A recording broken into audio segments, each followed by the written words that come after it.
रोहिणी आचार्य वो बेटी जो अपने पापा की जान के लिए किडनी फेलियर जैसी बीमारी से तक लड़ जाती है और पापा की सांसों के लिए अपने शरीर से किडनी निकलवा कर अपने पिता को दे देती है। अब उस बेटी की दहाड़ निकली है। रोहिणी ने कहा है कि अगर मेरे पापा को कुछ हुआ तो मैं किसी को भी नहीं छोड़ूंगी। जो बेटी अपने माँ बाप को भगवान मानती है, उसने कहा है उसके बर्दाश्त की हद पार हो चुकी है। दिल्ली की कुर्सी हिलाकर रख देने का ऐलान कर चुकी रोहिणी का अपने पिता के लिए प्यार पूरा देश देख चुका है। सिंगापुर में रहने वाली इस बेटी का पिता के लिए जुनून ऐसा है कि अपने पापा के लिए ये कुछ भी कर गुजरने को तैयार हो जाती हैं। दरअसल 6 मार्च को राबड़ी देवी के आवास पर सीबीआई ने छापा मारा। करीब 4 घंटे तक पूछताछ चली और आज यानी 7 मार्च को लालू यादव से पूछताछ की गई, जिस पर लालू की छोटी बेटी रोहिणी आचार्य, जो कि पेशे से डॉक्टर है, वो झल्ला उठी। उसने ट्विटर पर एक के बाद एक ट्वीट करने शुरू कर दिए और सीधे धमकी भरे अंदाज में ऐलान कर दिया कि पापा को परेशान किया जा रहा है और अगर मेरे पापा को कुछ होता है तो मैं किसी को भी नहीं छोड़ूंगी। पापा को तंग कर रहे हैं, ये बात ठीक नहीं है। ये सब याद रखा जाएगा। समय बलवान होता है, उसमें बड़ी ताकत होती है, ये याद रखना होगा।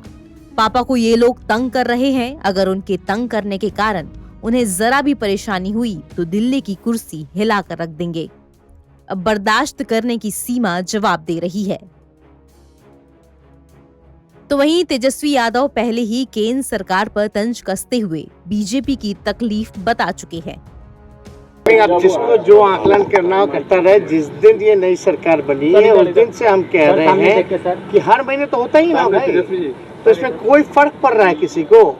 ये तो बिहार की जनता देख ही रही है कि क्या हो रहा है। सर, आप लोगों ने चिट्ठी लिखी है पीएम को सर, क्या असर होगा? अब हम लोगों ने चिट्ठी लिखी है तो असर क्या होगा नहीं होगा तो वही बता पाएंगे, लेकिन सभी लोगों ने मिलकर के लिखा है और ये प्रधानमंत्री जी को तो वो तो वही बताएंगे कि भाई उसका जवाब देना है नहीं देना। हालांकि इससे पूर्व में भी कई बार कई अलग अलग मसलों पे भी चिट्ठी लिखी गई हो। रोहिणी ने बीजेपी पर बड़े प्रहार किए। रोहिणी आचार्य ने अपने ट्विटर हैंडल से एक के बाद एक कई ट्वीट किए। एक ट्वीट में रोहिणी ने लिखा, तुम छापा मारो, हम अपने कामों से जवाब देंगे। चाहे जितना तू मार ले छापा, जनता मारेगी 2024 में छापा। रोहिणी आचार्य लालू यादव और राबड़ी देवी के 9 बच्चों में से एक हैं। वो लालू की छोटी बेटी और पेशे से डॉक्टर हैं।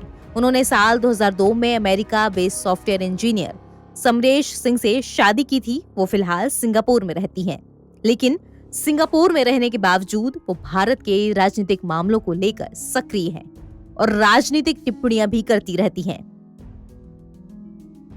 हाल ही में उन्होंने अडानी को लेकर भी बीजेपी पर तंज कसा था। दिसंबर 2022 में रोहिणी ने पिता लालू यादव की जान बचाने के लिए अपनी किडनी डोनेट की थी, जिससे वो सोशल मीडिया पर काफी छाई रहीं। वो अपने माता पिता को अपना भगवान मानती हैं। दरअसल बतौर रेल मंत्री लालू यादव पर रेलवे की नौकरी के बदले जमीन लेने के आरोप लगे हैं और इस मामले में ही सीबीआई ने लालू यादव से उनके घर पर ही उनसे पूछताछ की। तो वहीं आरजेडी नेताओं का मानना है कि अभी स्वस्थ होकर लौटे लालू यादव को किसी भी तरह का तनाव देना जानलेवा है। बता दें कि लालू यादव पर 1 लाख वर्ग फुट से ज्यादा की जमीन अपने परिवार के नाम करने का आरोप लगा है और इस मामले में सीबीआई ने लालू यादव, उनकी पत्नी राबड़ी देवी और बेटी मीसा को समन जारी किया था। 15 मार्च को अब इन्हें नौकरी के बदले जमीन लेने के मामले में कोर्ट में पेश किया जाएगा। एनबीटी ऑनलाइन की रिपोर्ट।